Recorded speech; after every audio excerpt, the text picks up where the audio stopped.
وضو کرنے کے بعد پھر فرمایا پھر 2 رکعتیں پڑھ. یہ 2 رکعتیں جو نماز حاجت کی ہوتی ہیں تو نماز کے پڑھنے کے طریقے میں کوئی فرق نہیں. بہت سے لوگ سمجھتے ہیں کہ نماز حاجت کے کوئی خاص طریقے ہیں, لوگوں نے پتہ نہیں گھڑ بھی رکھے ہیں اپنی طرف سے, اور بعض نے کچھ صورتیں متعین کر رکھی ہیں کہ پہلی رکعت میں یہ پڑھے دوسری رکعت میں یہ پڑھے. تو حضور اقدس سرور دو عالم صلی اللہ علیہ وسلم نے جو نماز حاجت پڑھنے کا طریقہ بتایا اس میں کوئی الگ طریقہ نماز کا نہیں, نماز اسی طرح پڑھی جائے, کسی صورت کی بھی تعیین نہیں, کسی صورت کی بھی حضور اقدس صلی اللہ علیہ وسلم نے تعیین نہیں فرمائی. اور البتہ بعض بزرگوں کے تجربات ہیں کہ بھائی یہ صورت پڑھ لیں تو بعض اوقات زیادہ فائدہ ہوتا ہے, تو اس کو سنت سمجھ کے مت کرنا, کیونکہ سنت سمجھ کے کر لیا تو وہ بدعت ہو جائے. ہاں یہ سمجھ کر کہ بعض بزرگوں کے تجربات ہیں, ان تجربات میں یہ بات بھی داخل ہے کہ پہلی رکعت میں یہ پڑھے دوسری رکعت میں یہ پڑھے. تو میرے حضرت فرمایا کرتے تھے کہ بھائی جب کبھی ایسا ہو تو پہلی رکعت میں سورہ الم نشرح اور دوسری رکعت میں اذا جاء نصر اللہ پڑھ لیا کرو. یہ مطلب نہیں کہ یہ پڑھنا سنت ہے نماز حاجت کی, خوب سمجھ, بلکہ یہ ہے کہ تجربے سے یہ پتا چلا ہے بزرگوں کو کہ بھائی ان صورتوں کو پڑھنے سے کچھ زیادہ فائدہ ہو جاتا ہے. واللہ اعلم. تو کوئی پڑھ لے نہ پڑھے تو کوئی سنت کی کوئی خلاف ورزی اس میں لازم نہیں آتی, جو صورت چاہے پڑھ لے. تو نماز کا کوئی خاص طریقہ نہیں, نماز اسی طرح جیسے عام نماز پڑھ, بس دل میں شروع میں نیت ہے یہ کہ میں یہ نماز حاجت کے طور پر پڑھ رہا ہوں. یہاں یہ بھی عرض کر دوں کہ آج کل لوگوں میں مشہور ہی ہو گیا ہے کہ ہر نماز کی نیت کے کچھ الگ الفاظ ہوتے ہیں, اور جب تک کہ وہ الفاظ نہ کہے جائیں اس وقت تک نماز نہیں ہوتی. چنانچہ ہر وقت ہر آدمی پوچھتا رہتا ہے کہ فلاں نماز کی کیسے نیت ہوتی ہے, فلاں نماز کی کیسے نیت ہوتی ہے. لوگوں نے وہ الفاظ باقاعدہ نماز کا حصہ بنا رکھے. ایک لمبی چوڑی عبارت ہر ایک آدمی نماز سے پہلے پڑھتا ہے کہ نہیں, مجھے تو یاد بھی نہیں کیا ہوتی کہ نیت کرتا ہوں میں 2 رکعت نماز کی پیچھے اس امام کے واسطے اللہ تعالیٰ سے وہ میرا کعبہ شریف کی طرف الاخری لمبی چوڑی یہ بنا رکھی ہے. خوب سمجھ لو کہ نیت یہ الفاظ نہیں ہے, نیت تو دل کا نام ہے, دل کے ارادے کا نام. جب دل میں ارادہ کر لیا کہ میں ظہر کی نماز پڑھنے جا رہا ہوں, نیت ہو گئی. میں نماز جنازہ پڑھنے جا رہا ہوں, نیت ہو گئی. میں نماز عید پڑھنے جا رہا ہوں, نیت ہو گئی. میں نماز حاجت پڑھنے جا رہا ہوں, دل میں نیت ہے, ہو گئی. اب یہ الفاظ زبان سے کہنا نہ ضروری ہے, نہ واجب ہے, نہ سنت ہے, نہ مستحب ہے, زیادہ سے زیادہ جائز ہے, بس اس سے زیادہ کچھ نہیں. اور بہت سے لوگوں کو دیکھا نماز کھڑی ہے, امام رکوع میں چلا گیا اور ابھی وہ صاحب ان کی نیت کے الفاظ ہی پورے نہیں ہو رہے, اور اتنے میں وہ رکوع سے اٹھ بھی گیا امام. تو وہ سمجھتے ہیں کہ جب تک یہ الفاظ زبان سے نہیں نکالوں گا اس وقت تک نماز درست نہیں ہوگی. یہ بڑی غلط اور غلط فہمی ہے اور جہالت ہے. نیت نام صرف دل کے ارادے کا ہے. لوگ پوچھتے ہیں کہ جی سر میں صلاۃ الحاجت پڑھا کرتا ہوں, صلاۃ الحاجت کی نیت کیا ہوتی ہے؟ ارے بھائی صلاۃ الحاجت کی نیت یہ ہوتی ہے کہ اللہ میں دل میں ارادہ کر لیا کہ میں صلاۃ الحاجت پڑھ رہا ہوں, ہو گئی نیت. اس کے لیے کوئی الگ الفاظ مخصوص نہیں, نہ الفاظ مخصوص نہ کوئی طریقہ مخصوص. 2 رکعتیں جس طرح عام نمازیں پڑھی جاتی ہیں اسی طرح پڑھیں. حضور اقدس صاحب نے یہ بتایا, وہی جلدی رکعتیں, کوئی الگ طریقہ نہیں بتایا. راحتیں اور نعمتیں میسر ہیں, ان کا انتظام کرنا, اس سے تکلیف کی شدت میں بھی کمی آتی ہے. تو یہ جو حضور اقدس صلی اللہ علیہ وسلم تلقین فرما رہے ہیں کہ دعا کرنے سے پہلے حمد و ثنا کرو, کیا مانا کہ جو حاجت پیش کرنے جا رہے ہو اس کے علاوہ جو بے شمار نعمتیں اللہ کی مبذول ہیں پہلے ان کا استحضار کرو, ان کا استحضار کر کے ان پر شکر ادا کرو, اس کی وجہ سے اللہ کی حمد و ثنا کرو, اور پھر اپنی دعا اپنے حالت پر یسن اللہ. مجھے یہ توجیہ زیادہ ذوقی اعتبار سے بہتر معلوم ہوتی ہے کہ آدمی حقیقت میں شکر کا جذبہ پیدا کرنا ہوتا ہے. پھر کیا کریں؟ اللہ تبارک بتا رہا ہے کہ حمد و ثنا کرنے کے بعد فرمایا وَلْيُصَلِّ عَلَى مُحَمَّدٍ النَّبِيِّ صلی اللہ علیہ وسلم. اس کے بعد درود شریف نبی کریم صلی اللہ علیہ وسلم پر درود بھیجو. اپنی حاجت پیش کرنے سے پہلے درود بھیجو حضور اقدس صلی اللہ علیہ وسلم. یہ کیا بات، یہ کون سا موقع ہے درود بھیجنے؟ اپنی حاجت ابھی پیش کی نہیں، پہلے درود بھیج. اور خود فرما رہے ہیں سرکار دو عالم مجھ پر درود بھیجو. کیوں؟ نبی کریم صلی اللہ علیہ وسلم کی شفقت اور رحمت پوری امت کے افراد کے اوپر ایسی ہے کہ چاہتے یہ ہے کہ جو میرا امتی حضور اللہ تبارک و تعالیٰ کے حضور دعا مانگے تو وہ دعا رد نہ. تو ساری کائنات میں کسی دعا کے بارے میں یہ گارنٹی نہیں ہے کہ یہ ضرور قبول ہوگی سوائے اس دعا کے جس میں نبی کریم سرور دو عالم صلی پر درود بھیجا گیا. درود کے قبول ہونے کی گارنٹی ہے.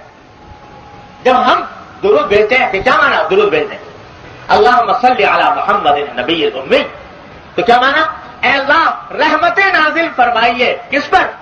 محمد رسول اللہ صلی اللہ علیہ وسلم. یہ دعا ہے نا، یا اللہ رحمت نازل فرمائیے محمد رسول اللہ صلی اللہ علیہ وسلم. یہ ایسی دعا ہے کہ اس کے رد ہونے کا کوئی امکان نہیں. اس کی قبولیت کا وعدہ ہے، اس کی قبولیت کی گارنٹی ہے، یہ ضرور قبول ہو. بلکہ جب ہم کہتے ہیں اللہ حضور پر رحمت نازل فرمائیے، ارے رحمت نازل ہے ہی ہے، پہلے سے ہے اور مزید ہونی ہے، یقینی طور پر ہونی ہے. تو حضور کا فرما رہے ہیں کہ میرے اوپر درود بھیجو، تو حضور اقدس صلی اللہ علیہ وسلم کو درحقیقت ہماری درود کی حاجت نہیں. وہ رحمت تو پہلے سے ان کو حاصل ہے آپ کو، اور ہماری دعا اور ہماری خواہش یا تمنا کا اس میں کوئی دخل نہیں. لیکن حضور چاہتے ہیں کہ یہ اپنی مراد مانگنے سے پہلے مجھ پر درود بھیج دے تو اللہ تعالیٰ اسے ضرور قبول فرمائیں. جب اسے قبول فرمائیں گے تو ان کی رحمت سے یہ بعید ہے کہ ایک دعا تو قبول فرما لے دوسری کو رد کر، جو ساتھ جائے گی وہ بھی انشاءاللہ قبول ہوگی. تو درود کے بھیجنے کے نتیجے میں بعد میں کی جانے والی دعا کی قبولیت کی امید ہے زیادہ، کہ وہ تو قبول ہونی ہے، یہ بھی ساتھ لگ کر اللہ کی رحمت سے امید ہے قبول ہو جائے. ایک وجہ یہ، اور دوسری وجہ میرے حضرت بیان فرماتے ہیں، حضرت ڈاکٹر صاحب صلی اللہ تعالیٰ وہ فرماتے تھے کہ دیکھو، یعنی وہ ذوق کی بات فرمایا کرتے تھے کہ میرے ذوق کی بات یہ ہے کہ حضور نبی کریم سرور دو عالم صلی اللہ علیہ وسلم کا عمر بھر کا معمول یہ تھا کہ جب کوئی شخص آپ کی خدمت میں کوئی ہدیہ لے کر آتا تو آپ اس ہدیے کا کچھ نہ کچھ بدلہ ضرور دیں. ایک آدمی کو ہدیہ لے کر آیا، کسی مناسب طریقے سے آپ اس کو دوسرا ہدیہ دے دیا کریں. ہدیے کی مکافات کرنا، کوئی بھی ہدیہ لے کر جائے اس کی مکافات کرنا حضور اقدس صلی اللہ علیہ وسلم کی یہ سنت. تو حضرت فرماتے ہیں کہ یہ درود شریف کیا ہے؟ یہ ایک ہدیہ ہے نبی کریم صلی اللہ علیہ وسلم کی خدمت. اور حدیث شریف میں صراحت ہے کہ جب کوئی مجھ پر دور ہو مجھ سے، یعنی روضہ اقدس سے، اور وہاں سے میرے اوپر درود بھیجے تو وہ درود مجھ کو پہنچایا جاتا ہے. حدیث کے الفاظ یہ ہیں کہ جو میری قبر پر آ کر سلام بھیجے، سلام کرے تو میں خود سنتا ہوں، اور اگر کوئی دور سے درود بھیجے تو مجھے وہ درود پہنچایا جاتا ہے. فرشتے وہ درود مجھے پہنچاتا ہے. کیا پہنچا؟ ایک امتی کا تحفہ، ایک امتی کا ہدیہ نبی کریم صلی اللہ علیہ وسلم کی خدمت. تو ہمارے حضرت فرماتے تھے کہ ارے بھائی، دنیا میں جب حضور کی سنت یہ تھی کہ کوئی ہدیہ لے کر آتا تو اس کی مکافات فرماتے تھے، اس کے بدلے میں کوئی اور ہدیہ آتا فرماتے تھے. تو امید یہ ہے کہ جب عالم برزخ میں حضور اقدس صلی اللہ علیہ وسلم کی خدمت میں اس امتی کا یہ ہدیہ پہنچے گا تو آپ اس ہدیے کی بھی بدلہ عطا فرمائیں گے. اور وہ بدلہ کیا ہوگا کہ یا اللہ یہ میرا امتی ہے جس نے میرے لیے تحفہ بھیجا ہے، میرے لیے دعا کی ہے، اے اللہ میں اس کے لیے دعا کرتا ہوں کہ اس کی مراد پوری کر. تو جب درود بھیجے گا اور اس کے بعد دعا کرے گا تو اللہ حضور اقدس صلی اللہ علیہ وسلم کی شان سے کہ مناسب یہ بات معلوم ہوتی ہے کہ آپ وہاں پر دعا فرمائیں گے اس کی قبولیت. اس لیے اور زیادہ قبولیت کی امید ہو جائے. تو پہلے حمد و ثنا کرو اللہ کی، پھر درود بھیجو نبی کریم صلی اللہ علیہ وسلم، اور پھر کچھ الفاظ خود تلقین فرما دیجیے. جو پہلے یہ الفاظ کیا؟ لا الہ الا اللہ الحلیم الکریم، لا الہ الا اللہ الحلیم الکریم، سبحان اللہ رب العرش العظیم. لا الہ الا اللہ الحلیم الکریم. اللہ ہی جانتا ہے اللہ تبارک و تعالیٰ کے اسماء حسنی کے اندر کیا انوار اور کیا ان کے اندر خواص پوشیدہ ہیں، اللہ ہی بہتر جانتا ہے. اور یہ اللہ کے رسول صلی اللہ علیہ وسلم بہتر جانتے ہیں ہم آپ اس کی تہ تک کہاں پہنچ سکتے ہیں. ان اسماء حسنی میں بذات خود اللہ تبارک و تعالیٰ نے خاصیتیں رکھی ہیں،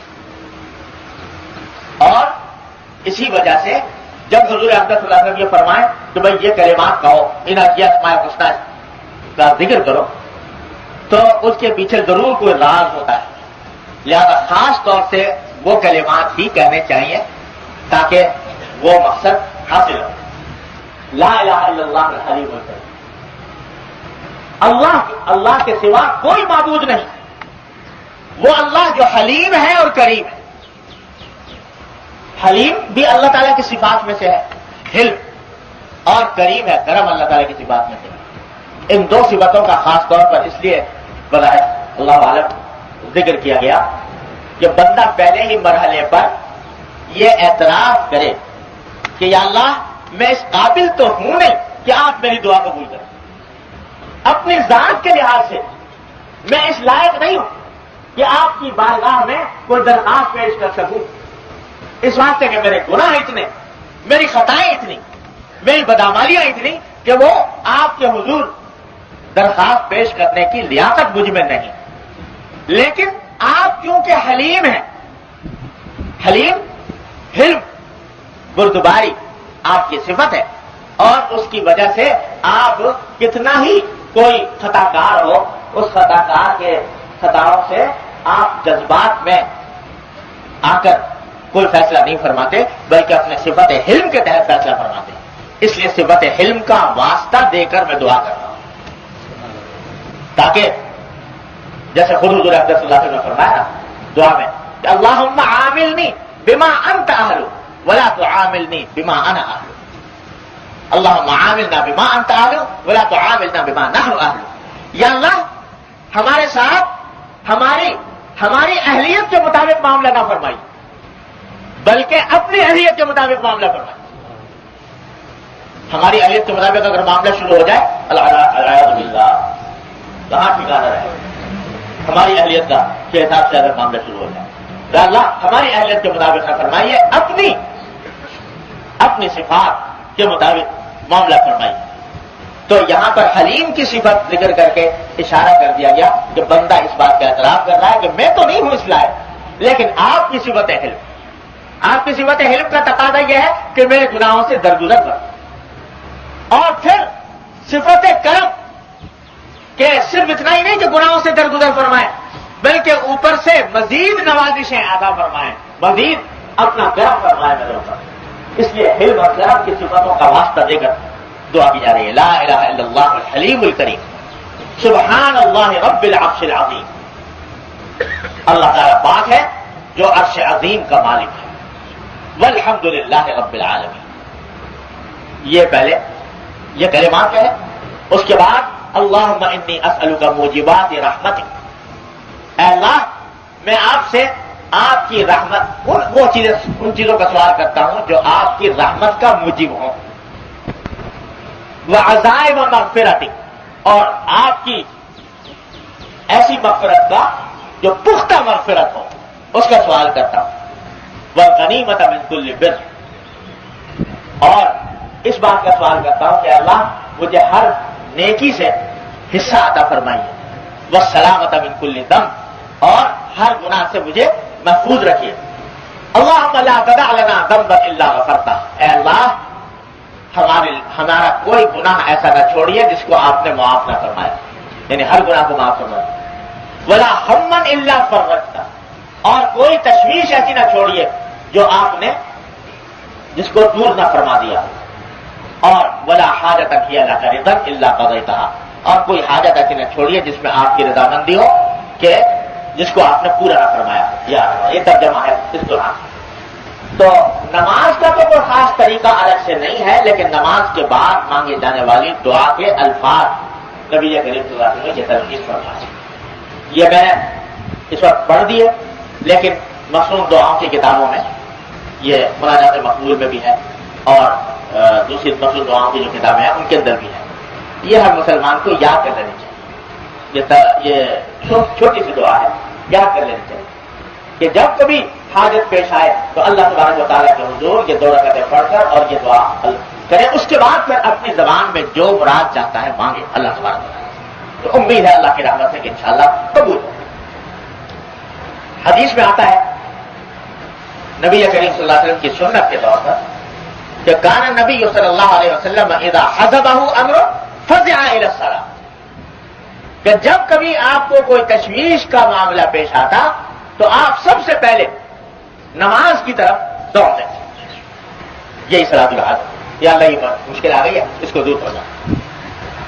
تو یہ ایک مسلمان کا کام یہ ہے کہ صلاۃ الحاجہ کی کثرت اپنے مقاصد کے. اور اگر کوئی ایسا موقع ہے کہ جس میں اتنی مہلت نہیں کہ آدمی یہ سارے کام کر سکے، وضو کرے اور پھر 2 رکعتیں پڑھے اور یہ دعا پڑھے، جلدی کے مقاصد ہوتے ہیں باہر، تو اس صورت میں بغیر ان 2 رکعتوں کے بھی اللہ تبارک و تعالیٰ سے یہی الفاظ انہی الفاظ کے ساتھ مانگیں، اور یا اپنے الفاظ کے اندر مانگیں، لیکن اپنی ہر حاجت اللہ جل جلالہ کی بارگاہ میں پیش کریں.